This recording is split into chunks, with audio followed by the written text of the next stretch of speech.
Everything's coming up Oz as the world and I have been swept away by Universal Pictures' latest mega-hit movie, Wicked, based on the hit Broadway musical. But it's certainly not the first time the public has been put under the Oz spell, and Walt Disney himself knew the power of Oz. All the way back in the 1950s, Walt Disney wanted to make an Oz movie. Although it never fully came to fruition for him, the Walt Disney Company has certainly had its fair share of Oz projects throughout the years. Listen as Oz historian Tori from the Oz Vlog joins me this episode to discuss Disney's history with Oz, as well as Oz history in general. She is a human encyclopedia for all things Oz, and you're certain to learn a ton during this episode. I certainly did. Now, let's follow that yellow brick road and discuss Disney and its many iterations of Oz.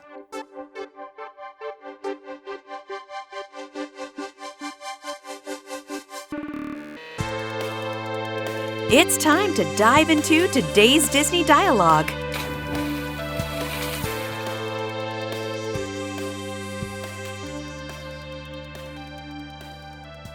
Hello, Victoria, and welcome to Disney Coast to Coast. How you doing today? I'm doing well. Call me Tori. Tori, okay, great. Tori, welcome to the show. I just want to start with the basics here because you are, first of all, we don't know each other very well, but one thing you should know about me is I just love people who are passionate about something and just share that passion. I love talking to people who are passionate about certain topics, and passion is certainly something you have for the world of Oz, and I would love to hear how that became part of your life and what your introduction to Oz was. I saw the film for the very first time, and this is legend, of course, because I don't remember firsthand, but when I was 2 years old, our house burned, and we had to stay with my maternal grandmother for a little while it was being repaired, and she showed me The Wizard of Oz for the very first time.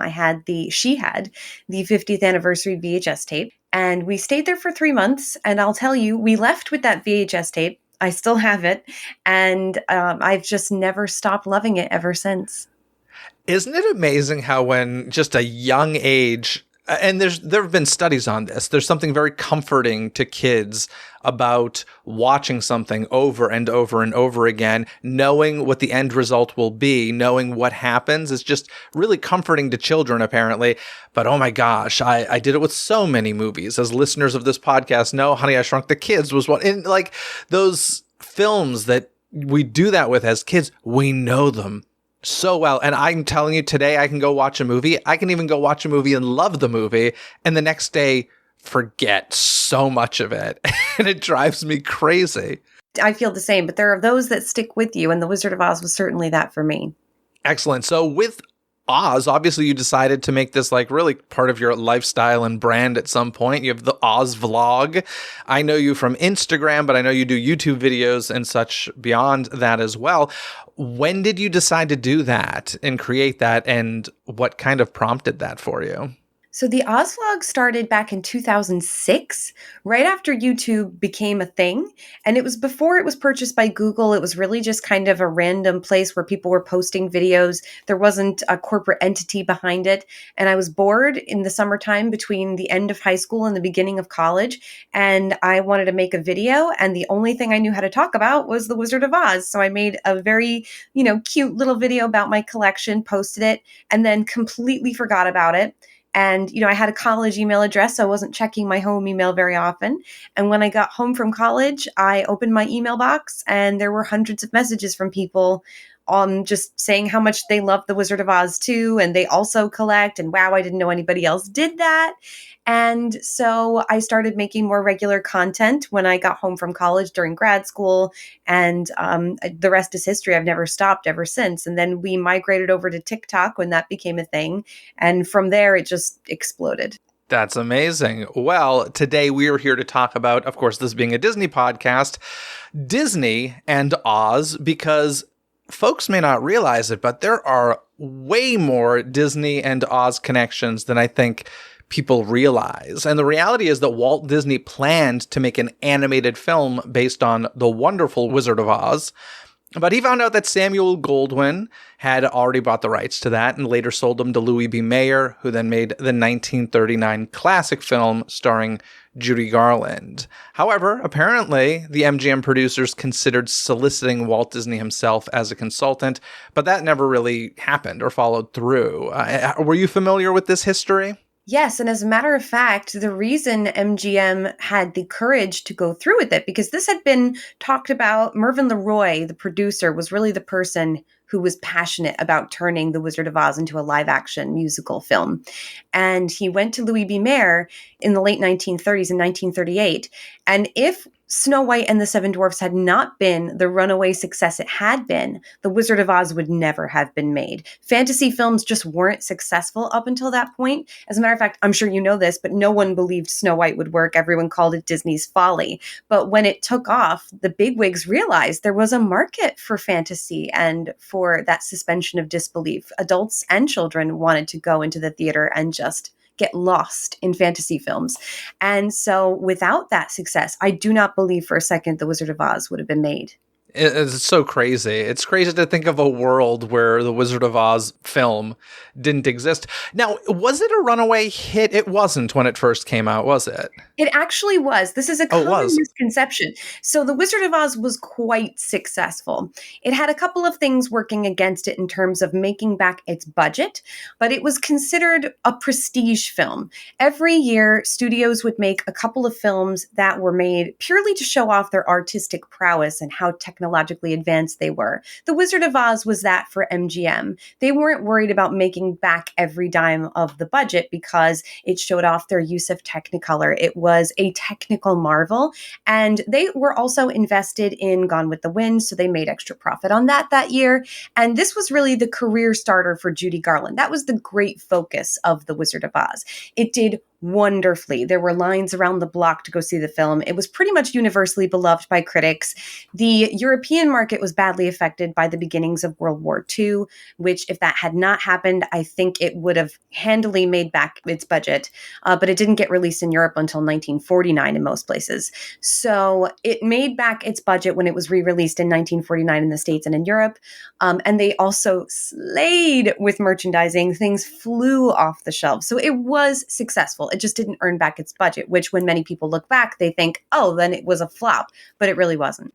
I'm glad to hear you say that because I'd always heard historically it wasn't the runaway hit that we know it as, but also I've seen historic photos of, as you mentioned, the lines around the block to see the film. So I was like, these two things don't make sense, but what you just said makes perfect sense. So I love that. Before we move on to the Disney stuff, do you happen to know why MGM changed the title of the book, the L. Frank Baum book, the original source is The Wonderful Wizard of Oz? Do you know why they changed it to The Wizard of Oz? There had been a very successful stage version of The Wonderful Wizard of Oz in 1902, which had just been shortened to The Wizard of Oz. And I think they were playing off of that nostalgia because there were a lot of audience members who were very fond of that production, which toured for a decade after it closed on Broadway. Wow. Was it musical? It was a musical. By today's standards, looking back, you would not recognize it as The Wizard of Oz. It's pretty wild. It's pretty racist. It's pretty inappropriate. But audiences then loved it so much that when they heard they were going to write original music for the 1939 film, everybody lashed out saying, why can't they just use the 1902 music? Everyone loves it, knows it. But now nobody knows it even existed. That's crazy.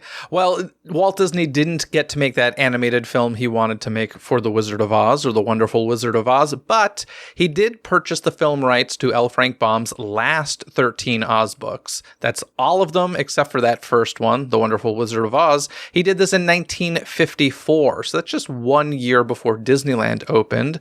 And the first thing that I could find that he really did with it, so he bought the rights in 1954, I came across this thing called The Rainbow Road to Oz, which was, they kind of gave a sneak peek of this in a 1950 episode of Walt Disney's Disneyland, the television series.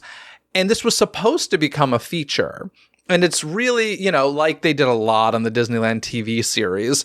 Walt was part of it. And it was this whole staged kind of thing giving behind the scenes information. So we have the Mouseketeers trying to convince Walt Disney to make the movie as they had some really interesting comments like, yeah, we're aging out of being Mouseketeers. Like, we've got to think about our future. And they're like, we'll take care of all of the artistic choices. Like, you don't even have to work that hard, Walt. And Walt says, well, what about the money? And I love this because one of the Musketeers says, quote, "We figure in an artistic production such as this, money is of secondary importance, right?" They said to Walt Disney.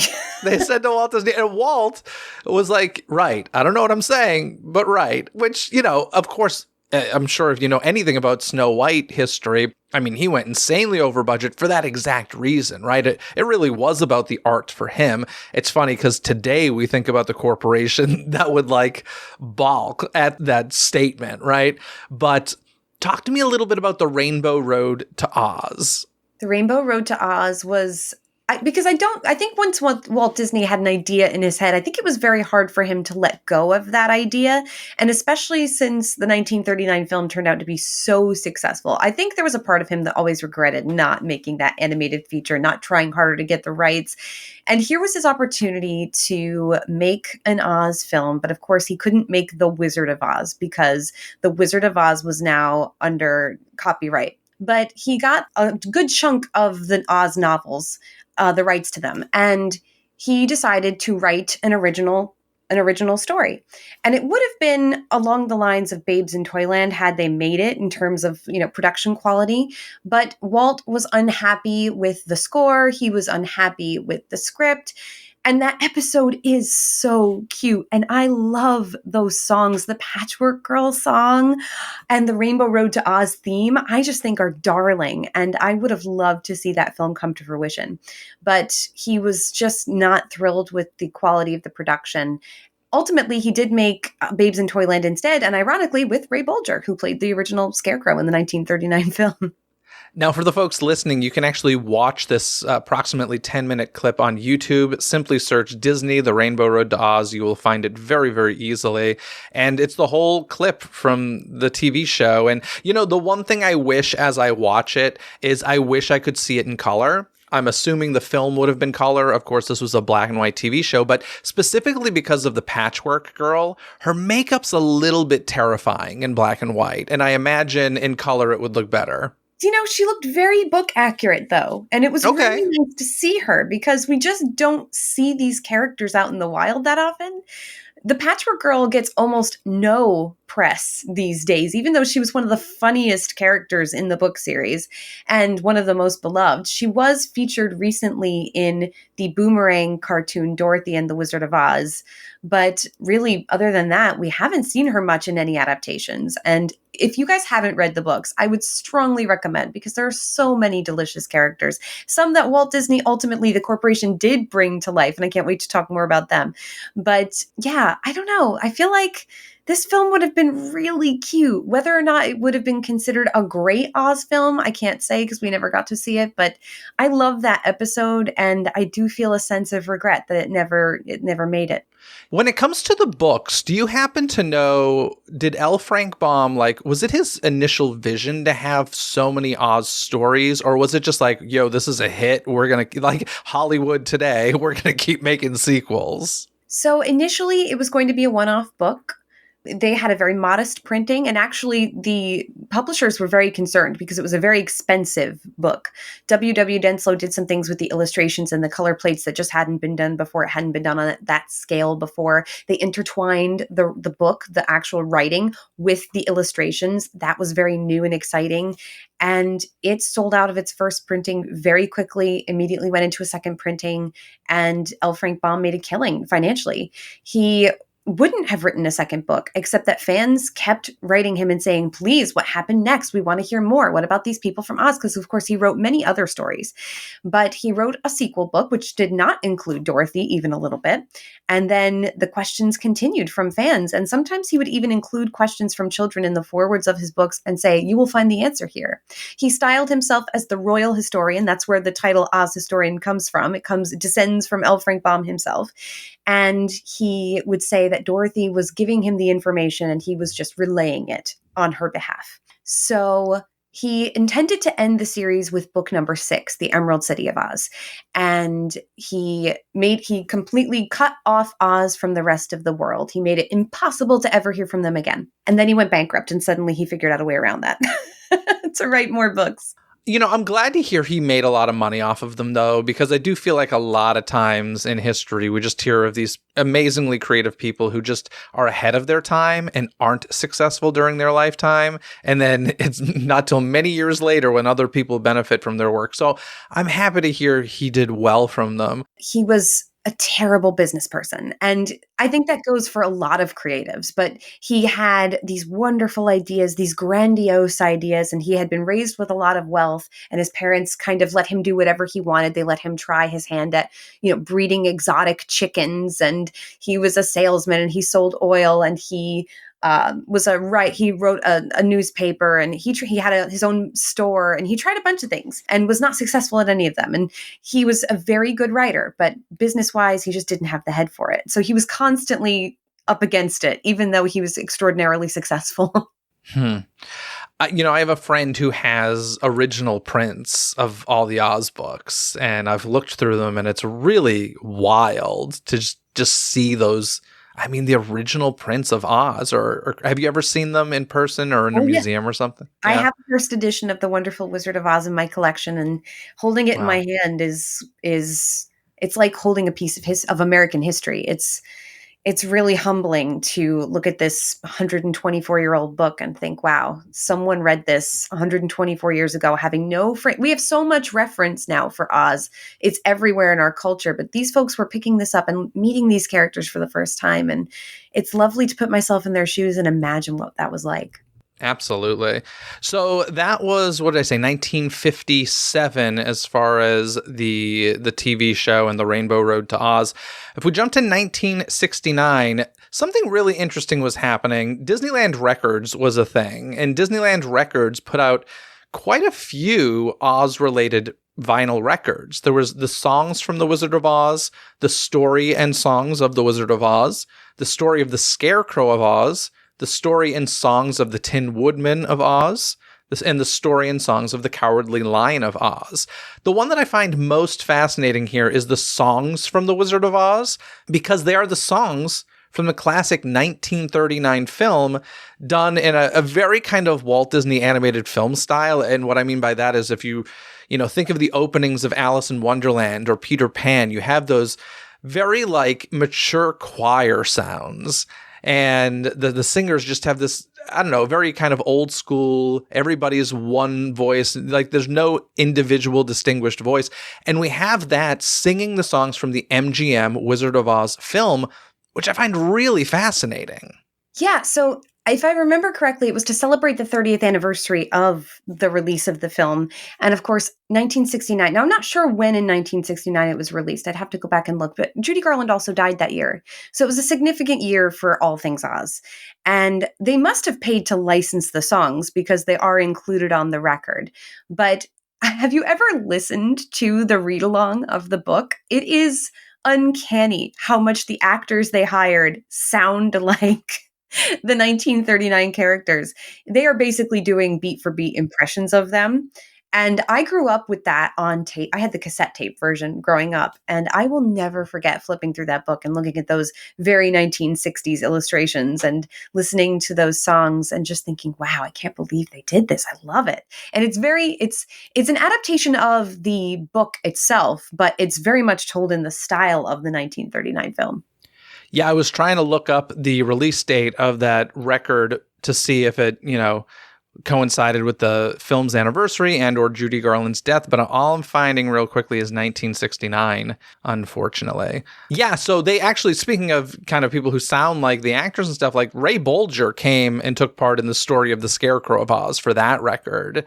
And then Ron Howard was part of the story and songs of the Tin Woodman, which, of course, Ron Howard would also take part in the Haunted Mansion vinyl record, which would have been just a couple years earlier, I believe, actually. So, or just around the same time. Haunted Mansion at Disneyland opened in '69. I'm having a hard time remembering if the record. I think the record came before it. So, yeah, right around that same time. Who knows? He was probably under contract. But yeah, how did these? This was just Disney, and by the way, 1969. Walt would have passed at this point. So the only connection I found with Walt Disney himself and actually doing something Oz related was the Rainbow Road to Oz TV sneak peek. Beyond that, it was all after his death. Do you know of anything else during his lifetime? During his lifetime, all I know for sure So is that would that have been 66 or earlier. I don't believe they had any other productions in the works at that time. I know he loved the story and had great reverence for it, and I'm sure they were talking about it at Imagineering and in those meetings all the time. Because once he had the bit between his teeth, from what I understand, he would not let go. So I'm sure they kept spinning around that idea and trying to figure out ways to involve Disney and Oz. And of course, we know a couple decades later, they certainly did, to mixed response. Yes, indeed. But 1969, these records came out. I did listen to some of them. I didn't listen to them all the way through, but I was listening to clips from them, and they are interesting. And, Disneyland Records was just doing really well at that point, but it is kind of fascinating to see that they had 5 Oz records, and one of them very much connected to the MGM film. I can hear that bell to turn the page in my sleep. Those were good times. But finally, the Walt Disney Company does make an Oz movie in 1985, considered perhaps one of the most terrifying children's films of all time. It's called Return to Oz. And I will say, I remember pieces of this from Disney Channel as a kid, but I watched it recently in preparation for this. But funnily enough, I actually had put an Instagram poll out there earlier this year. I was doing some research for a Halloween event I was part of, and I just said, hey, besides Goosebumps and Are You Afraid of the Dark, what is some children's gateway horror content that you enjoy? And this wasn't multiple choice or anything. This was people completely making this up in their mind who DM'd me and was like, Return to Oz is the film that is gateway horror. And I was like, really interesting. So I watched it with that in mind, and I was like, oh, this is quite terrifying. And as you said, not such a hit at the time, which doesn't surprise me. But it's so on par with 1980s children's films. They were just not as precious with children at the time in terms of making content for children. I feel like a lot of those films that we revere now looking back are things that would not pass for children's films today. And there was a lot of upheaval at the Walt Disney Company during the pre-production and production phases of Return to Oz. I'm sure you know that. Michael Eisner had come on board and was trying to straighten things out. And they had a direction for this film that kind of got muddled in the marketing. And Walter Murch, the director, actually got fired almost immediately after beginning filming. They started to watch what he was doing and fired him. And it was actually George Lucas who saved his job. He advocated on his behalf because they were good friends and said, look, if he can't do this, I'll come on and finish this film myself, but give him a chance. And so Walter Murch was brought back on. Darth Vader delivered a congratulatory note on set to him, and he finished the film. And it's scary for young kids. I didn't see the film all the way through until middle school. The first time I saw it actually was at Walt Disney World. It was playing on the television on the Disney Channel that they had on the TV in the hotel room. And I thought it was a fever dream. And then walking through a VHS shop years later, because we used to have those kids, it was on the shelf. And I was like, oh my gosh, I didn't make it up. So watching it all the way through, it didn't frighten me at all because by then I had read all the books. And I was like, oh, this is so close to the actual novels in terms of its flavor. It was so well done. And for hardcore Oz fans, this is considered one of the best Oz films ever made because it's so close to Baum's vision. And the Baum books are dark. They're told gently, but there's a lot of horror elements in them. And I think it did a really good job translating the books to screen. And of course, it starred Fairuza Balk, and it was just marvelous. I love it. And kids today would maybe find it scary. But I really do think it was an important movie. And I'm so sad that Disney kind of ignores it. They kind of treat it like an unwanted thing. But it's a cult classic. It has a really strong following. And the 40th anniversary is coming up next year. And I'd really love to see the Walt Disney Company celebrate this film because I think it is an achievement. You know what? I wouldn't be surprised if someday they embrace it. Let's look at Hocus Pocus for a second. I mean, granted, it took 30 years for them to really kind of latch onto that, or maybe 25 years for them to latch onto that. And yeah, Return to Oz is older, but you never know. It wouldn't surprise me at all, especially, and we'll talk about this a bit later, but this little film called Wicked has a lot of people Ozified at the moment. Oz is everywhere for sure. And if you pay attention in Wicked, you will hear a Return to Oz reference briefly mentioned. Oh, what is that? Dare I spoil it for your listeners? I don't know. Should we let them find it for themselves? I'm going to say, listen, it's been out. By the time this episode comes out, the film's been out for at least a week and a half, 2 weeks, I think. Okay, What is it? What's the Return to Oz reference? So if you're listening carefully as the Shiz professors are introducing themselves, you'll hear Professor Mombi, head of biological studies, introduced. And of course, Mombi was the evil witch in Return to Oz who can change her head. In the book, her name is Languidir. So I know for a fact it had to have been a reference to Return to Oz. So, because Mombi in the book was just a plain old witch. She didn't have the ability to change her heads. So I thought that was such a little clever Easter egg by John Shu, who said right out of the gate he was going to honor all of the Oz canon as much as he could.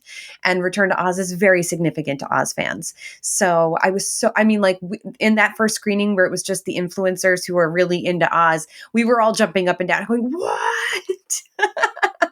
I love that. That's awesome. I do feel like there was a moment watching Wicked where I went, oh, I think I laughed out loud, and like nobody else did. And I can't remember what it was though, but there was a little nod to something that I was like, oh, it just made me laugh and nobody else got it. But, oh man, I wish I could remember. This is a terrible story I just told. I can't remember what the heck it was. You know what? You'll have to go, but you'll just have to go see it again, Jeff. And then we'll have to come back and talk about it again. I'm not going to lie. I'm having a dilemma right now because I really badly want to go see it again, but there are also quite a few other movies I want to see. And I'm like, I should really go see something different. I went and saw Moana 2 last night. I left wishing I went and saw Wicked again. I was like, oh God. I've heard. I'm so sorry. Let me just. It's fine. It's the Disney family. It's okay. It's fine. And it's making a crap ton of money. So that's all they really care about. But in any case, Return to Oz. Yeah. So as you said, the character that removes the head and there's like 50 heads lined up behind these glass doors. Terrifying. I will say it gives me very like Jim Henson Labyrinth vibes. Well, that makes sense. Henson did the puppetry for that film at the Jim Henson Company. And Brian Henson, Jim Henson's son, was Jack Pumpkinhead's voice and puppeteered that puppet. And I think having those physical pieces there, today this would have all been done with CGI, but I loved seeing those characters come to life because really that was the first time we had seen a big budget film take on the character of TikTok, the character of Jack Pumpkinhead, Belina the chicken, the Gump. These are characters that we just don't see that often. And it was lovely to have them and have them done so well. It's a shame about the Scarecrow. He was originally also supposed to have a fully animatronic face, and because they slashed the budget, he ended up with a stagnant, interchangeable head situation, and boy, does it hurts his character, I think, quite a bit. But the real problem with Return to Oz was not the film itself, it was the marketing, because they started trying to market it as a sequel to the 1939 film and trying to kind of hitch their star to that wagon. So when families went to see it, they were very confused because it's not a sequel to the 1939 film, though they did license the Ruby Slippers. It is a sequel to the book. Let's talk about the Ruby Slippers for a second because, I don't know if a lot of people know this, although once again, to tie this into Wicked, you will notice that in Wicked, there are no ruby slippers. What are they, silver or diamond? What are they? Call them jeweled shoes because there is a little something that they do with the show in it, and they were not really specified. So you'll see. I can't give away any more, but they're called jeweled shoes, but they are silver in color because in the novel, The Wonderful Wizard of Oz, they're silver, not ruby. So the original source, they're silver. Why did they become ruby? Was that simply a Technicolor thing? They really wanted to show off the Technicolor technology, and the red just really popped in a way that the silver would not have, and they would have had trouble getting it to read with Technicolor. And so screenwriter Noel Langley, as he was rewriting a version of the script, actually you can see this in his handwriting, he scratched out silver and he wrote ruby in instead. Wow. Okay. So Disney recognized that that is so iconic. The ruby slippers are so iconic that they actually had to pay MGM something in order to use those because they owned the copyright of ruby slippers for Return to Oz. Yes, and they maintain their you cannot use ruby slippers without paying a licensing fee. So because To the 19 probably Warner Brothers at this point, right? right, and you can't use that image without licensing it because that is specific to the 1939 film, along with other things like the specific color that Margaret Hamilton is and her particular dress. And so, companies have to be really careful and dance around those copyrights, which Wicked the Musical does in a very clever way. And I would suggest that your listeners go and take a look and go see it if they can. But they licensed that, I think, because it would have required a level of education for the audience that they weren't prepared to do. You really have to explain then why they're not Ruby. And I think that would have been tricky because they wanted to hitch their wagon to the 1939 film. So, yeah, they paid the licensing fee. Not that it helped, but bless their hearts, they tried. Interesting. One of the things, of course, that Disney is known for is taking their, films and television series and putting them in the theme parks. And Return to Oz was no different. At that time in 1985, they had a hit on their hands. It was called the Main Street Electrical Parade, or the Main Street Electrical Parade. And they had a new Return to Oz unit to add to that parade. Very short-lived, right? Unfortunately, and it was beautiful. They did a lovely job. It had scenes from the mirrored hall of the Emerald City, and you saw Jack Pumpkinhead and TikTok and Dorothy, and it was lovely. And I wish they had done more with Return to Oz. I really do. I know it was a financial flop at the time, but since then, it has garnered such a cult following. I really do wish that Disney would at some point do more with it. I think fans would be ecstatic. And we are kind of in an Oz-assance right now. So, psst, Disney, it's time.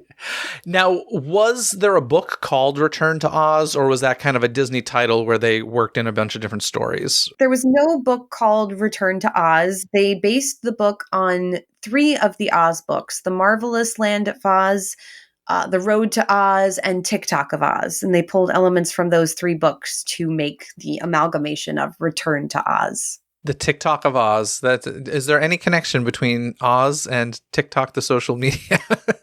Well, except that Bomb did it first. There we go. Fair enough. Now let's talk about one of my favorite Disney Oz relations that there is, and that is the Great Movie Ride at Disney MGM Studios, which opened in 1989, now known as Disney's Hollywood Studios. Very sadly, we lost the Great Movie Ride to make way for Mickey and Minnie's Runaway Railway. I'll never get over it. Oh, listen, you're preaching to the choir. I literally every time I walk in that park, I just get a little sad because I'm like, it was one of the great. I'm all for updating the attraction, but it was one of the greatest. And like the finale before the film montage at the end was a huge Wizard of Oz sequence. Before we get to the actual ride moment, I want to talk a little bit about, as you were walking through the queue, they had a little bit of a museum set up with props and costumes from some of the films you would see featured. And I do remember seeing ruby slippers on display there. And I have seen ruby slippers quite a few places. I believe the Motion Picture Academy Museum here in Los Angeles has a pair. I've heard of them being in other places. I believe have you held some? Just a couple of weeks ago, I held a pair in my hands, the pair that was stolen from the Judy Garland Museum in Grand Rapids, Minnesota. They're currently being auctioned through Heritage Auctions, and they were in New York City, and I was invited to come and see them and hold them. And they are unbelievable. Holding those in my hands was one of the pinch me moments of my life. And yes, there are several pairs. They made many pairs for the movie because, of course, Judy Garland wore them for pretty much the entire film. And they had different shoes for different purposes. There were a pair for close-ups, and there were a pair for dancing, which had orange felt on the bottom to kind of mute the sound a little bit. And, so they had multiple pairs, and we know there are more than we are currently aware of. Because when they liquidated MGM's assets and Kent Warner went through their stores, we know he took a couple pairs and they're out there somewhere. We just don't know where. The pair that were on display in MGM Studios in Walt Disney World. They were briefly a pair of real shoes. They were a pair that had been given away to a contest winner in 1939. But that pair did not stay there. They then made a replica pair, which was on display for the rest of the time. And those are currently in the museum, the Wizard of Oz Museum in Cape Canaveral, Florida, on display. They were auctioned off very recently and they acquired them and they're on display there. Do you happen to know when they replaced, the real ones with the replicas, did they note that in a sign or did they just keep pretending? I'm not sure. And I don't believe any announcement was ever made that they were changed out for a replica pair. I don't know why they would. Not an announcement. I just mean a little, the placard that's there. I wonder if it said replica. I don't believe so. By the time I went the last time, I went on that ride for the last time in 2013. And there were no ruby slippers there at that point, replica or otherwise. So I can't say for sure when they were switched out, but that's not uncommon. Owners of great pieces like that will temporarily loan out their pieces to be displayed and shared with the world. Yeah. Now let's talk about the actual sequence in the Great Movie Ride, because this is such a great finale. I mean, you enter Munchkinland on your ride vehicle, and you have, I don't know the exact number, but like dozens of animatronic munchkins and characters and the classic music from the film. And the first A100 audio animatronics figure in the Wicked Witch that I can remember as a kid. This is an attraction that works real performers into it among the audio animatronics figures. I thought this was a human. I can remember as a kid thinking this was a human and then realizing, oh my gosh, this is a robot, essentially, and being mind blown. I loved this ride. I loved this sequence. I will never get over it being gone. Me neither. It was really beautifully done. And that animatronic was so realistic that being in the room while it was all happening and while the performer was interacting with it, I have to tell you, I was blown away as a kid and I was equally blown away as an adult when I went back and did it again. I remember having this urge to get out of the ride vehicle. I just wanted to exist in this space longer. When it started pulling away, I was like, no, can't we just stay here? I could stay here all day. And it was really special. And one of the great heartbreaks, though, is that it really wasn't finished because they also planned on having a tornado sequence that just never made it because they had run out of budget, as I understand. Of course, it still exists. It's still in the ether because in Mickey and Minnie's Runaway Railway, they do pay homage. They honor the ride. They have put a tornado in. And if you look very closely, there is a mailbox caught in the tornado that says there's no place like home on it. So they do pay quiet tribute to what was once in the park. Yeah, from what I understand, the reason the tornado sequence never happened, and if you think of the ride right before you head into Oz or into Munchkinland, there's the scene with from Fantasia with Sorcerer Mickey, and the screen is, it's not like a typical square or rectangular screen or anything. It has like kind of a tornado shape to it. And I had always heard that was supposed to be the tornado room. And the reason they couldn't do it was there was something about how much Oz they could legally use.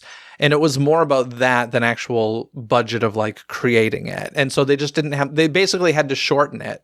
I had heard that they didn't want to pay any more money to license any more scenes because they also have that little cutaway at the end they have that little cutaway at the end of the Fab Four standing and looking at the Emerald City. And so I thought they just were unwilling to pay, but I could be wrong. That you could be right about that.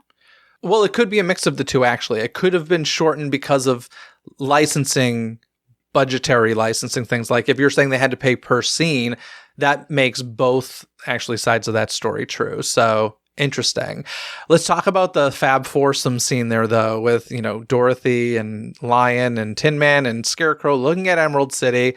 True or false? Is it Liza Minnelli doing the voice of Dorothy? I had always heard that it was, yes. Okay. That's what I had heard as well, and I love to think that. So if folks don't know, Liza Minnelli is Judy Garland's daughter. And you would not believe how many people say, I never knew that, because she is such an icon all on her own. So many people don't even realize they're connected. Well, back to Disney and the Great Movie Ride, of course, that was 1989 that it opened. And not too much later, 1994, at Disneyland Paris, there was the Storybook Land canal boats. And let's rewind the clock a little bit there, even to Return to Oz back in 1985. It is honored years later in 1994. So this is, this is how the Hocus Pocus stuff started, Tori. It was just little nuggets here and there. And then all of a sudden, it blows up. So 1994, they add a scene. It's from Return to Oz. It's the Emerald City. And that design there, it has been replaced since then, I believe, with some Up stuff. It was really cute. And, they had plans for a lot of different Oz attractions. And they had planned to have it in the canal boats in Disneyland as well. They were going to have this thing called Candy Mountain, which would have included an Emerald City. But that also got scrapped. But the canal boats in Paris had it, no longer do. And yes, I hope there's a Disney executive out there somewhere, cluing in every once in a while, asking the youth, what is it that you like right now? And so many new Oz fans are coming to Oz through Wicked and will likely go back and revisit these works like Return to Oz. And I hope there is, I hope someone pounds on the door at Disney and says, hey, we need to do something with this. And Disney, if you're listening, if you need a consultant who is an Oz historian, I will gladly help you integrate Return to Oz back into your parks. We want it. We love it. Absolutely. By the way, just to rewind, I'm a little all over the place here, but to rewind to the Great Movie Ride, so funny, when they announced they were going to close that attraction, I had a dream that I got to walk through it. And literally, I dreamt the whole thing. I walked through the attraction. And then a couple days after I had that dream, somebody threw an event that allowed guests to walk through it. And I unfortunately didn't get to go to it, but I was like, oh my gosh, my dream came true. And I know some people had thrown weddings in there and stuff.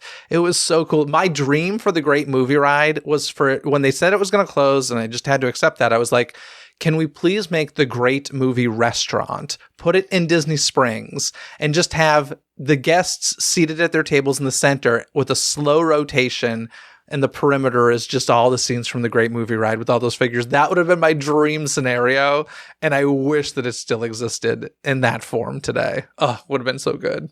I would definitely be down. I go to Disney World pretty regularly, so I would love to go and see that. You're in Connecticut, right?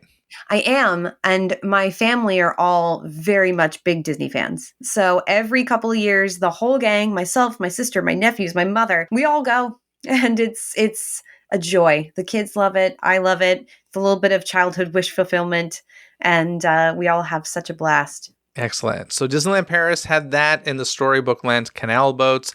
Let's move on to the year 2005, or actually a little bit before that, 2004. That's when the Walt Disney Company acquired The Muppets. And one of the first projects they did for ABC's The Wonderful World of Disney with The Muppets was The Muppets Wizard of Oz. And one of my favorite things... Please go ahead. No, I'm sorry. Continue. No, I was going to say, one of my favorite things when it comes to any Muppet project taking on a classic tale is how they cast the roles of the classic characters with the Muppet characters. So in this, we have Kermit as the Scarecrow, Gonzo as the Tin Man, Fozzie as the Cowardly Lion, and Miss Piggy as Glinda. And we had a human, Ashanti, played Dorothy. But you had a pretty big reaction to the Muppets Wizard of Oz, so let's hear it. I was very disappointed by it. I love both. I'm a huge Muppet fan. Jim Henson was a huge Wizard of Oz fan, and it was the first film he ever saw. He said that on the record, and he worked it into many of his projects. They had a couple of segments on the Muppet Show. That episode that was an Alice in Wonderland episode, Fozzie dressed up like the Tin Man because he was confused about what story they were telling, and they ended up doing an Oz medley at the end of that episode. Then in the Muppets Go to Hollywood, they did an entire Oz sequence, beautifully cast as well, with Scooter as the Scarecrow, and Dorothy was being played by Piggy, and Fozzie played the lion, and again Gonzo played the Tin Man. But really, really well done. And the Muppet Babies, that's one of my favorite episodes. By the book, had a whole Oz sequence. I actually own one of the backgrounds from that episode. It's just fantastic adaptation. And Labyrinth is basically just the Wizard of Oz with a Muppety overlay. So when you think of all of that and all of the legacy that Jim Henson had with Oz, and then you look at this, and I really do think this comes down to Disney not understanding the Muppets when they first acquired them. up until then, there had been two Muppet films made under the Disney umbrella, but Brian Henson was still kind of running the creative. And of course, he understood the Muppets very well, and he still had Frank Oz on board, who really was one of the great reasons why the Muppets were so successful. So when all of that changed, when you take those elements out, the people who really knew the Muppets and understood it, they just didn't nail it. And also, in my opinion, one of the reasons Disney's never had a great Oz project yet is because the corporate entity as it exists right now doesn't understand the Wizard of Oz either. So all of that combined created a very subpar Oz story. It's a poor adaptation of the Wizard of Oz, and it's a poor Muppet movie. And there's no reason why it should have been. It should have been perfect, but that script drives me crazy. Dorothy's motivation is a big problem. They change her motivation from wanting to get home to wanting to be a famous singer, which just totally sucks the soul out of the story. And then coupled with trying to shoehorn in adult jokes, but not in the Muppety way. The Muppets are often mistaken for a children's entity, but they're really made for adults, but they were clever. And so they could tell adult jokes and it would be funny because it wasn't like in your face. But then you have Gonzo making a nipple joke and it just doesn't land. And you're just looking around going, what am I watching? I wish we could get a do-over. If there was a do-over button, because I feel like Disney has learned a bit how to do a Muppet project better. But they just didn't have it then. Yeah, I can't disagree with anything you said. I remember being excited for it. I remember seeing it when it originally aired in 2005 on ABC. And I just remember being like, wow. And I honestly, up to that point, I don't think I had ever really been disappointed by a Muppets project. Same. And I was just like, oh gosh, is this what the future is for the Muppets with Disney owning them? So it is disappointing, unfortunately, but it does exist and therefore had to be discussed today. One thing they did very right about that movie was casting Piggy as all four witches. That had never been done before, where the same actress plays all of them. And it was inspired and it was really funny. So I'm glad they did that. That was one thing that adaptation has on any other adaptation. Let me ask you this, going back to the original book and the original 1939 film. Now, obviously in that film, we see that the Scarecrow and, Tin Man and Cowardly Lion are performed by the same actors playing the farmhands in the film. Is that something that goes back to the books? Obviously, that's not something that visually would be told through the book, but is that something that's hinted at, or is that kind of a movie-making decision? There are no farmhands in The Wonderful Wizard of Oz, the novel. That whole trope was invented for the 1939 film because they were still hesitant that an audience would believe the fantasy elements of The Wizard of Oz. So they grounded it in realism by making this a dream, because Oz was not a dream in the original books. And they tied that back to reality by having these characters exist in both realms so that you understand that this is Dorothy's, dream sequence.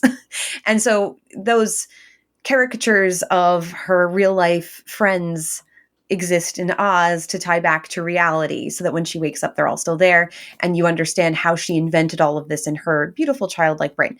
But no, those characters didn't exist in the books.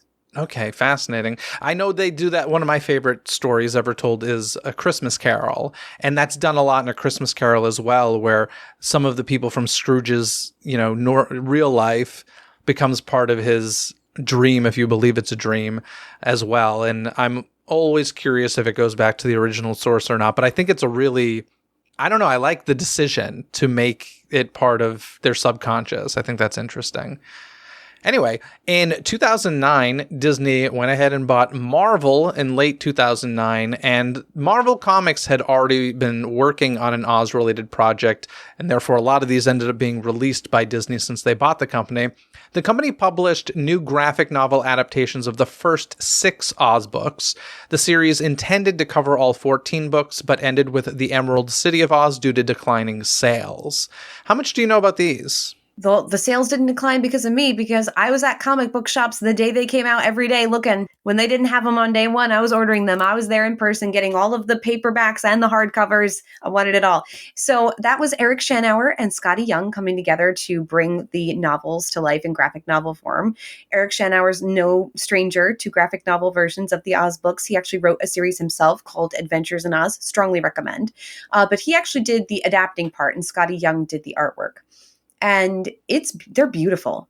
And if you're looking for a really easily consumable version of Baum's novels, they are hilarious. The Scotty Young's illustrations, his artwork, there are moments of comedy that just exist in the images, because one of the things I love about the Oz characters is they're like real life friends. They love each other deeply, but they get on each other's nerves. So, so it's lovely to see them like just giving each other shitty looks. Like, what are you doing? Belina the chicken especially is always shooting dirty looks at everybody. Like, why? Why are you like this? I love you, but why? So I cannot recommend those books enough. They are wonderful, truly wonderful. And they are a great way to introduce yourself to the book series if you're not ready to sit down and read all the novels in succession. Excellent. Now, Disney did try their hand at another major motion picture with Oz, and this was Oz, the Great and Powerful, released in 2013. Oh, another groan for this one. Okay. Let's hear it. It is another really poor adaptation of the Oz stories. And this is where I say Disney doesn't understand the source material. In the novels, the wizard, we find out, kidnaps the king of Oz's baby daughter, gives her to a witch to hide. The witch transforms this little girl into a little boy and raises her as a boy to hide him away. And he usurps the throne by kidnapping and deposing a king, and keeps the throne through fear and intimidation, hides away in his palace because he's afraid of the actual powerful women who really rule Oz, the witches.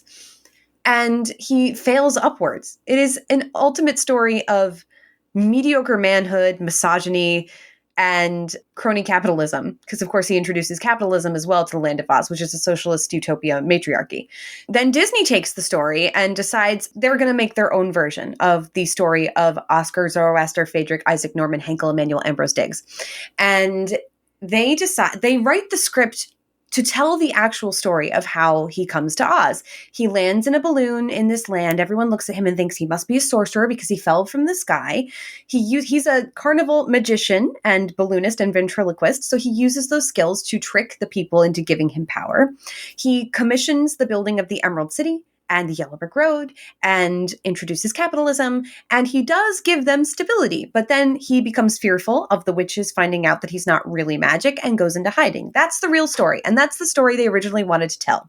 But then Disney took it and went, you know what this needs? Chosen one narrative, prophecy, all the witches simping over him. Get us James Franco.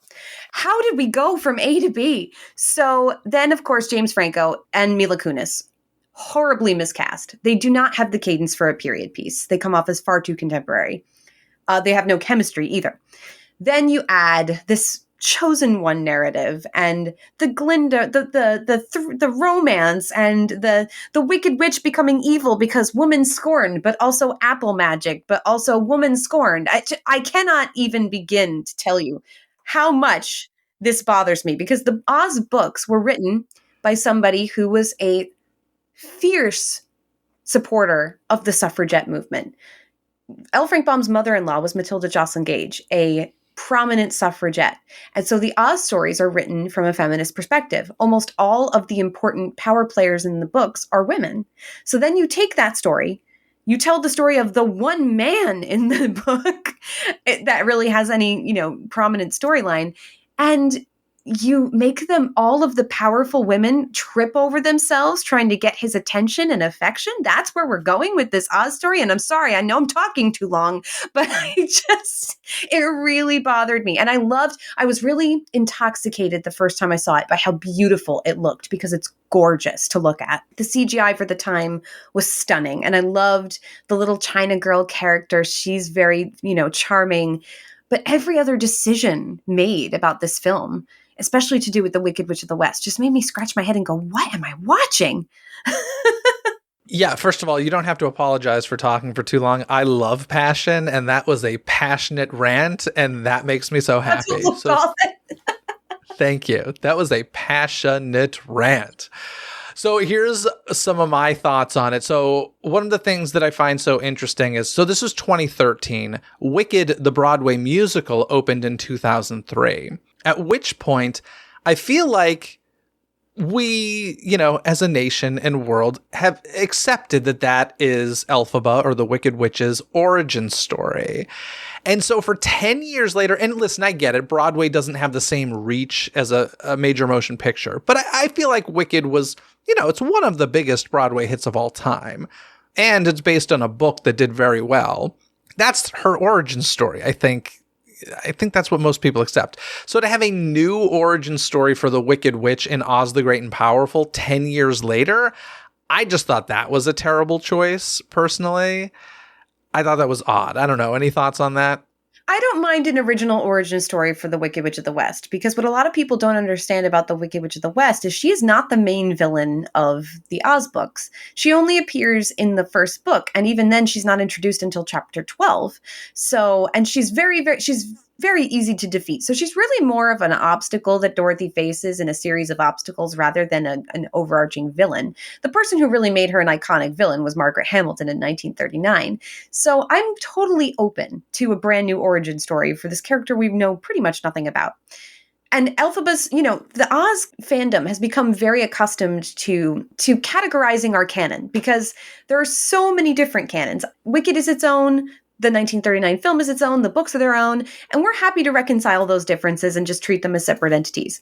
So I'm open completely to artistic interpretation in adaptation. That's not what bothers me. What bothers me is knowingly taking this feminist novel and taking one of the most powerful women in that novel and saying, you know why she's evil? Heartbreak. A man is responsible for her power. I disagree with that. If anything, he was terrified of her. The shoe should be on the other foot. The reason he goes into hiding and uses trickery to talk to the Ozian people, the reason Dorothy meets a giant head instead of a man, is because he's hiding. He doesn't want the powerful women to know he's not actually powerful. He's a mediocre man who failed upwards into prominence, which is a story we hear all the time. And this was one of the rare examples in literature, especially at the turn of the 20th century, of a story driven by women with a female protagonist. So to take that story and give this liar, trickster, womanizer, make him the sympathetic hero, I don't buy it. And the Wicked Witch of the West being like, you know what, if he's not going to love me, I'm going to make myself ugly and terrorize people. I don't buy that either. So that's what really, the heart of that is what really bothers me. The one thing that I would say in this film that I actually thought was kind of clever was, you mentioned, Oz as the giant projected holographic head that we know him as in the 1939 film. Now, is that something that's described in any of the books, or is that okay? It is. So Okay. in the 1900 novel, The Wonderful Wizard of Oz, the wizard is a ventriloquist by trade. And so he uses a giant puppet head and throws his voice to trick Dorothy into thinking his voice is coming out of it. And this was before microphones existed. So in the 1939 film, when they adapted it, he was a projection and he was using a microphone behind a curtain to project his voice.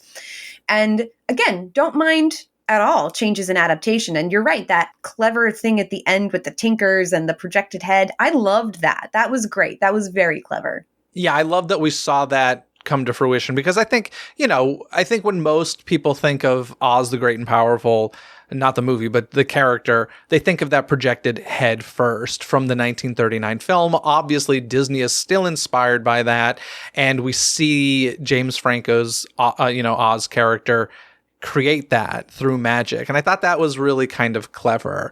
Is the title Oz the Great and Powerful, is that a Disney title, or does that exist anywhere else? So he introduces himself in the book as I am Oz the Great and Terrible, which has been, readapted, in the movie he says, I am Oz the Great and Terrible, great and powerful. And so, yes, that exists. But not as a title. It's never been a That title. is the title of the book. That's an original title for this movie. But one of the other things about Oz the Great and Powerful as a film that bothers me is for copyright reasons, they said this is based on The Wonderful Wizard of Oz by L. Frank Baum. But they did everything in their power to lean on the 1939 film's success and made no secret of it. The changing from black and white to color, the changing of the ratios, the inclusion of the Gale woman, the woman who is implied as Dorothy's mom dressed in blue gingham. There were many, many nods to the 1939 film. Clearly, they were trying to draw on that well. And Disney just seems to be uncomfortable with the books as a source material. They want the rights to that film so badly, and they just can't have it. And so they do everything they can to draw from that well, but they just don't understand it. And I wish they'd call me because I could help. I love that. Now, I'm curious if you ever heard this rumor, and it really is just a rumor. I've heard it from some folks at Imagineering and stuff, so perhaps there's some truth to it. But there used to be an area in Disneyland Park called Big Thunder Ranch, which was bulldozed and added onto to create Star Wars Galaxy's Edge these days. But I had heard a concept, at the very least, was if Oz the Great and Powerful, the movie, had done well, they actually wanted to make some Oz land back in that space. Had you ever heard that? Yes, and there were planned sequels and a television series, and they added this Oz storyline to Once Upon a Time, and they had great plans for Oz the Great and Powerful, and it made money. That was not the issue, but it was critically destroyed. So because this was on the heels of Alice in Wonderland, which had made bank.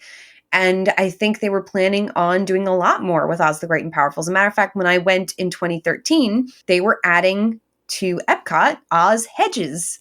So I think they had great plans for Oz in the parks and more Oz movies, but it just didn't get there. What were the Epcot Oz hedges you speak of? For the Flower and Garden, they had a couple of Oz displays. Oh, the topiaries. Okay, gotcha. Interesting. You mentioned Once Upon a Time. That came about in 2014 for seasons 3 through 7. The Wicked Witch becomes a character. I must admit, Once Upon a Time is not a show that I enjoyed. I went back and watched some clips with the Wicked Witch, and I still, my body cringes the way it does for Oz the Great and Powerful for you. It's not a great show. But in any case, they did work the Wicked Witch and, therefore Oz into Once Upon a Time. And they start that with Oz the Great and Powerful. You see the wizard's shadow. It's very much evoking James Franco, but it's like dime store James Franco because, of course, they couldn't get him for Once Upon a Time. It's just, and Zelina's an interesting character. I am also not a huge fan of the show, but I started tuning into it because I knew they had this Oz storyline and then kind of got sucked in because it's basically an AU fanfic daytime, soap opera version of all the Disney characters. So I did tune in just for that reason. And she's interesting. I wouldn't say she's well developed. She's green with envy in this one. It's not heartache that turns her green. It's envy. Clever-ish, question mark. But it exists. It's a thing. It's part of the Oz canon. Her green looks more seasick green than Wicked Witch green, and she's very shiny for some reason. I'm not sure. Because, again, they have to avoid the copyright of looking like Margaret Hamilton's shade of green. They can't use that. So they're always trying to make her look... You're evoking Margaret Hamilton because she's not green in L. Frank Baum's novel at all. So this is all drawing from Margaret Hamilton's performance as the witch. So... she looks kind of sick for most of it and very glossy. She's overusing her highlighter a little bit, Zelina. But yeah, it happened. It happened. It happened.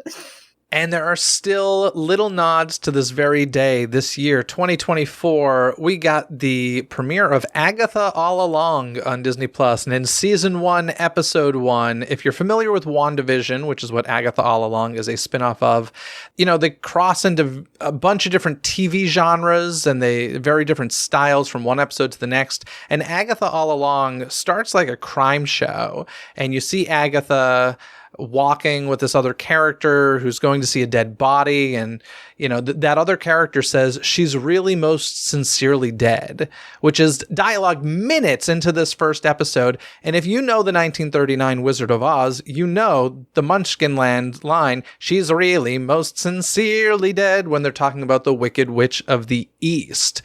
And that was just like a smack across the face. You're like, okay, cool. Yes, so again, when I saw the trailer for Agatha All Along, there was so much Oz coding going on. I was like, oh, I'm going to have to watch this. But I'm not a Marvel person. I can't get into it because it requires such a time investment that I just don't have. So I thought to myself, how can I watch this? And I put it out to TikTok, like, what do I do? And they said, well, go back and watch WandaVision, and then you'll be able to watch it and have a basic understanding of what you're looking at. Okay, fine. So I go back and watch WandaVision. There's Oz coding all over that as well. The movie theater is showing Oz the Great and Powerful. And those poor folks being trapped in that world and having to watch nothing but Oz the Great and Powerful. I feel so sad for them. But lots and lots of Oz hints in there too. So then going back and watching Agatha All Along, it's baked into every piece of the foundation of this story. First of all, the idea of following a road and going to the end of your road to come to self-actualization and the choice you want. That immediately evokes Oz, just that whole concept. And then, of course, the road turns yellow at points, and you see them dressed in literal adaptations of the Oz costumes. We have Patti LuPone Glindaing it up for an entire episode, and Agatha dressed as the Wicked Witch of the West. And you also see little Oz figurines in the background in the boys' room. And I mean, it's everywhere. And I think it's because it's supposed to evoke in you that this is a great self-actualization journey. And that is something that comes back to Oz all the time, which is really a story of your found family of friends and finding who you are at the end of the journey. And so that universality translates to everything, even this story told in 2024. Excellent. Now that brings us to current day. I do want to go back to the original 1939 film and some interesting little Disney ties with that. But before I do, are there any other Disney Oz connections? Well, I mean, episodes of Disney shows are always paying tribute to The Wizard of Oz. I feel like in every prominent Disney show, you see an Oz episode. Phineas and Ferb has a great Oz episode in The Wizard of Oz, with Doofenshmirtz doing an entire dance about his ruby boots, his red boots. I love that. I mean, if you go back in time, there's a Mickey Mouse Clubhouse episode with The Wizard of Oz, and you could go on and on. Just every single great Disney series has had some sort of Oz reference in it. But that being said, in terms of major releases, I think we've touched on all of them. But let's go back to the 1939 film for a second, because there are just a few little things. I was rewatching it recently, not only for this, but also just kind of hyped for Wicked. But, you know, there is the line, and I remember this even as a kid, where Dorothy gets scared by the Wizard of Oz, and she just says, "Jiminy Crickets." And of course, when you say Jiminy Cricket to any kid, I think you think Pinocchio, which was a 1940 animated film by Disney, so actually the following year.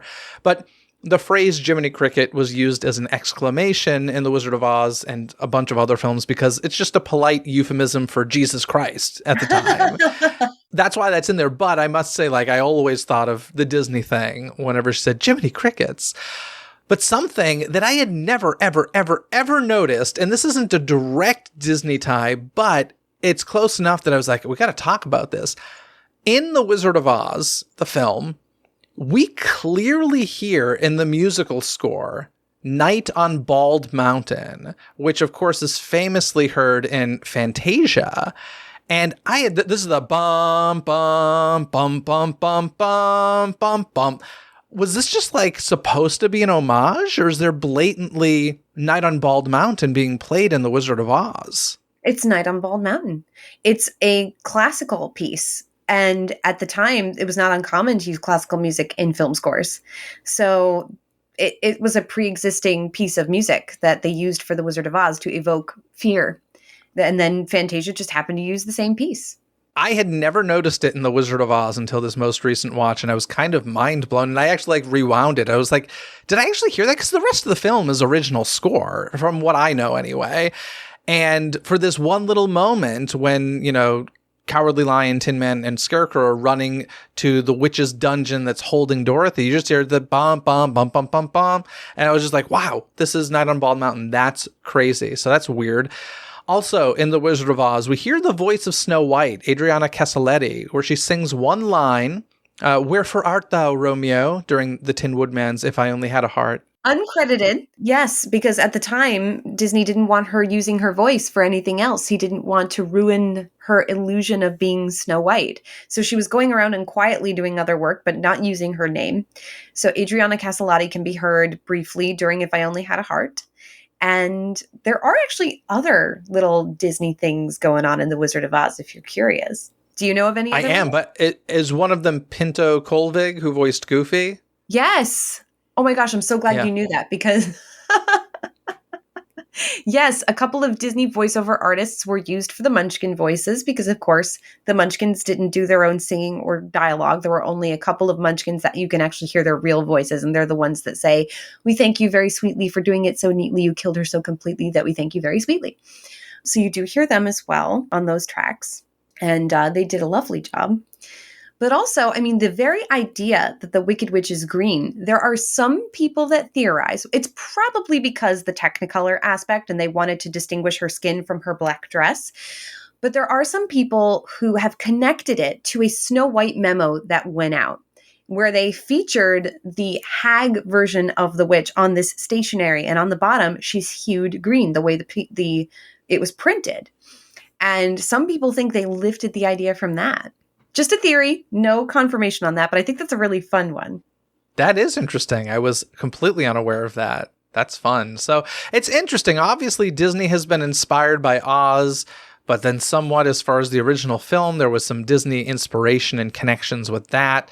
So Disney and Oz is intertwined, and frankly, they feel like they belong together. It's like when Disney bought the Muppets, I was like, this makes sense. It's not like when Disney buys Marvel, and I'm just like, what? It's like Disney and Oz feels right to me. Well, Disney and fantasy feels right. And Disney and, that all American dream go getter character feels right. Disney and the rags to riches story feels right. And Oz has elements of all of these. So I do think if they can ever get someone who can understand the source material to write something, and if they actually trust the source material, because Disney seems to not want to lean into it. They want to Disneyfy it a little bit and add their own sprinkle of fairy dust. But truly, it's not needed. The Wizard of Oz is a lot like Shakespeare in that you can take it and adapt it in many different settings, time periods, and it still works because the messages of your true self, your found family, finding your power, those things are universal. And I think, and excuse me, universal. But I think that's why when so many people go to see Wicked, you can look at it and read it 10 million different ways. There are Black women sitting in the audience saying, I understand this story of a woman of color being othered and ostracized. There are Jewish people looking at this woman being othered and thinking, I can relate to that. There are people who feel that society has left them behind. The LGBTQIA plus community has always identified with Oz for this way, the celebration of difference, the universal acceptance of who you are, not only acceptance, but celebration of difference. These are stories everyone can look at and look up at the screen and say, I get that. I've been there. And so I wish Disney would just trust that and and trust their audience to understand that. And then I think they'd have a very successful project.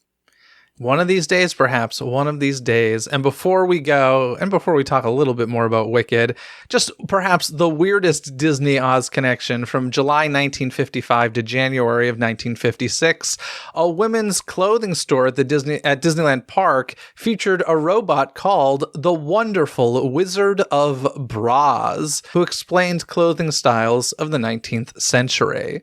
So there's that too. I've been to Disneyland exactly once. I went for the very first time over the summer, and I was so excited to see the facade that once was the Wizard of Bras. And it was such a weird choice for Main Street USA and so delightful and clever use of the word, clever play on the word Oz. So I have to salute Disney for that. Well done, Disney. Bring back the Wizard of Bras. I love it. So, folks, that's going to do it for Disney and Oz, but let's talk about Wicked for a second because I'm telling you, I went in cautiously optimistic. I love the musical, but I'm not going to lie. 2003, when the musical came out, I was in college. I was a musical theater kid, and we took our passions very seriously.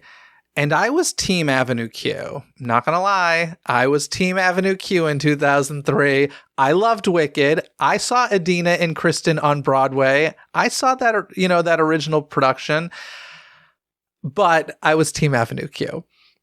And so I was like, it's a great musical. Anybody who has the chance to see the stage musical, see it. It's phenomenal. And frankly, and as far as like longevity is concerned, Wicked beat that Avenue Q race, even if they won, Avenue Q won the Tony. But it's a phenomenal musical. Went into the movie cautiously optimistic. I knew there was a huge fan base that I thought might blow it out of proportion. Not gonna lie. I'm sitting there in the theater, and I have not been riveted by a movie in a really long time. And I did have what I think is a very valid concern of why a 2-hour and 15-minute musical needed to be 2 films that are both over 2.5 hours, from what I understand. That's a lot of what could be potentially fluff. I am delighted to say I didn't feel any of that. I thought everything that was added worked beautifully. I thought it was one of the most stunningly beautiful films with some of the best choreography, obviously some of the best music ever written. It's a stunning film that I will be pissed if it doesn't win Best Picture of the Year. It's one of those films that comes along every couple decades, in my opinion. I think it's phenomenal. And I immediately was like, this needs to get into the theme parks. And folks may not know this, but Universal has always been connected to Wicked. They are one of the producers of the Broadway musical. This Universal Pictures movie has been in discussions for how long? It feels like a decade at this point. So the Universal actually bought the rights to Gregory Maguire's 1995 novel with the intention of making it a film. And it was Stephen Schwartz who saw this source material and figured out Universal owned the rights, went to them and said, please let me do this as a musical. And they agreed. And Mark Platt, the producer, said at the premiere, which I was so fortunate to attend, that he had promised Gregory Maguire, he said, look, we're going to make it a musical, but I promise you someday there will be a film. And he said, now we're giving you 2, Gregory. So congratulations. And there were a lot of fans that shared that concern about splitting it. But when I heard why John Shue made the decision to split it, I totally understood it. Adaptation is really difficult from stage to screen. And if medium is the message, then you have to make changes to make it work from stage to screen. Movies, they just have a slower pace. And you need to allow more time for the audience to learn about the world, to absorb themselves in the world, to, musical theater is very fast. Boom, boom, boom, song, song, song. But you can't do that on film without it feeling like they've just filmed a stage adaptation, which I think a good example of a place where that failed is The Producers. It's a beat for beat adaptation of the stage musical, but it doesn't work on film because it's a beat for beat adaptation that doesn't consider the difference in medium. So John Shue really understands how to do this well, how to translate. And he knew he'd need more time in order to do that faithfully. So they did discuss cutting songs, cutting plot lines. But when you start doing that, when you start chopping it up, then you're going to remove some of the gravity, of the story. And so he made the decision pretty early on that he was going to split it. And in doing that, he had the room and the space to bring things in from the books, from Baum's books, from Gregory Maguire's books, from the 1939 film. He had all of this time now to really flesh out the world. And he built it. He actually physically built Oz for the audience. Universal has one of the biggest moneymakers they've had in the last 2 decades has been Wicked the musical. So they knew this thing was going to make money. But they didn't just rest on that. They really adapted it correctly and trusted a director who knew how to do that. And I'm hoping part 2 will be just as wonderful. And I'm excited to see what else is to come for Wicked. And yes, I hope they have theme park presence. Let's do it. Let's show the world that the Oz fandom is still alive and kicking.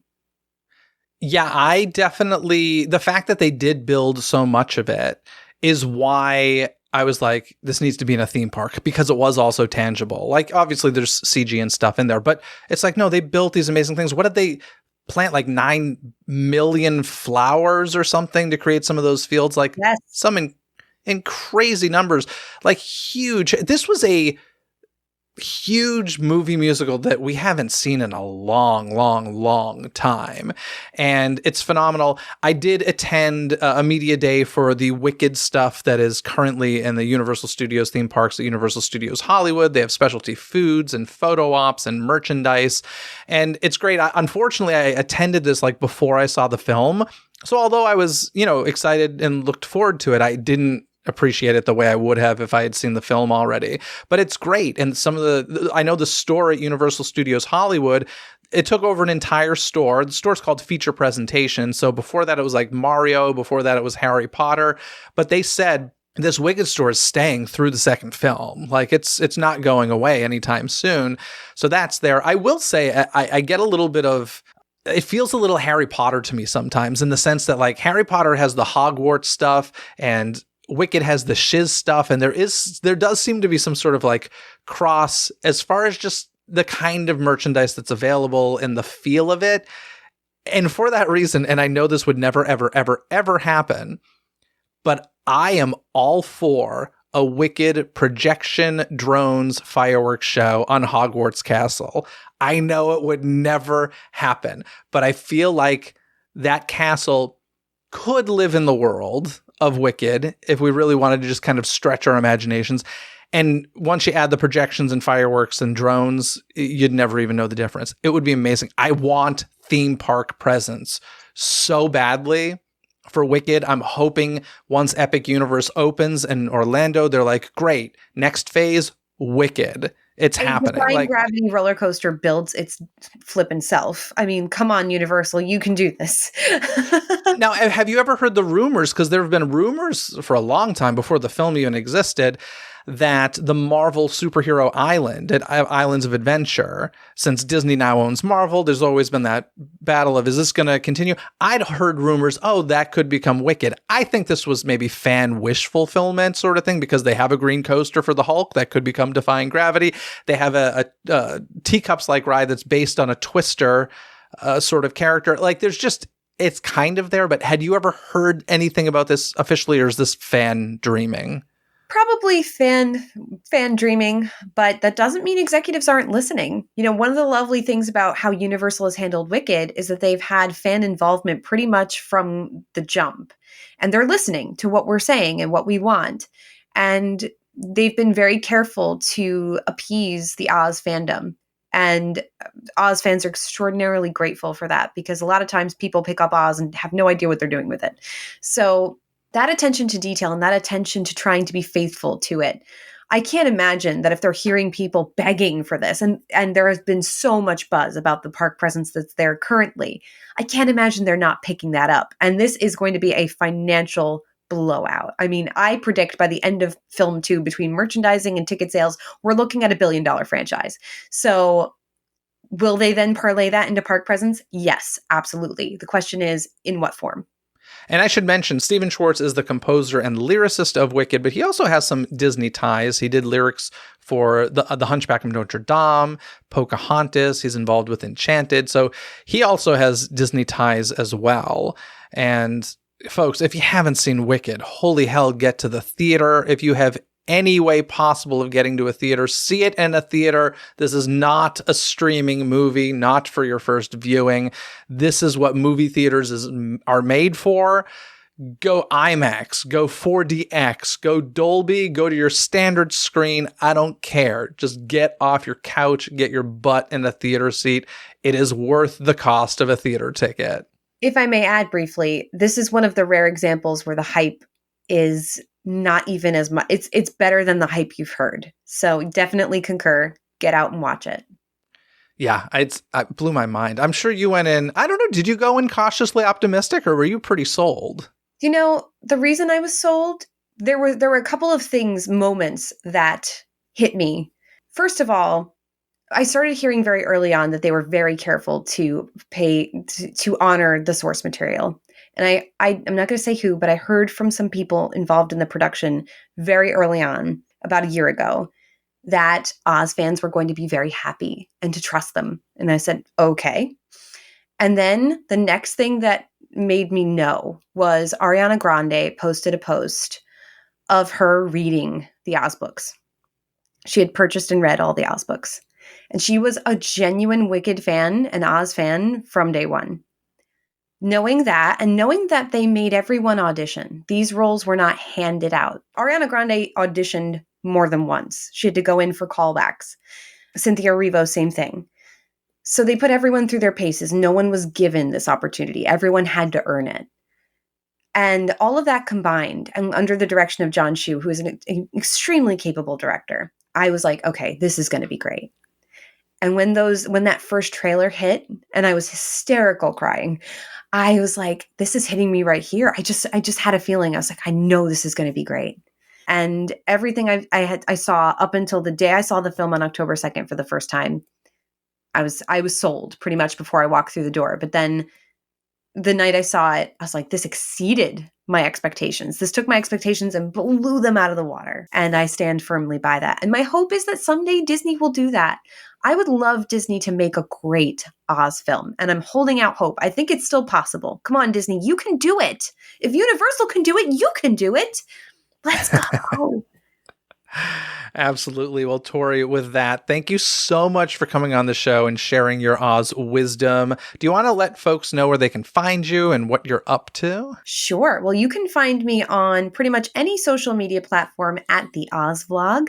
And what I'm up to is I'm an Oz historian. I talk about the legacy of Oz, the history of Oz current events, Oz in the news, and everything to do with Oz. That's all that I do on social media. And so please come out, enjoy, learn, and I hope if you're not an Oz fan, you will become one. Fantastic. Well, thanks so much for coming on the show. Thank you so much for having me. Thanks for tuning into this episode. Don't miss any future episodes by subscribing and following Dizney with a Z, coast to coast on your favorite podcast app, where episodes are available 24/7. Now, folks, don't forget that the 2025 Disney Coast to Coast wall, digital, and desk calendars are now on sale, featuring photos from around the Disney parks taken by me, with each Disney theme park anniversary notated in the calendar. You can get one for yourself or as a holiday gift by clicking the link in this episode's description. This episode has been executive produced by Jeffrey Riccio. Gain rewards like Jeffrey, including access to never-before-heard episodes and live stream Ask Me Anythings, by visiting the Patreon link in this episode's description. Until next time, anything you need can be found in this episode's description, from the DCTC hotline where you can leave a voicemail and be heard on a future episode, contact info to reach me, some free gifts from me to you, and so much more. So be sure to check out this episode's description. Other than that, folks, have a magical day. Bye!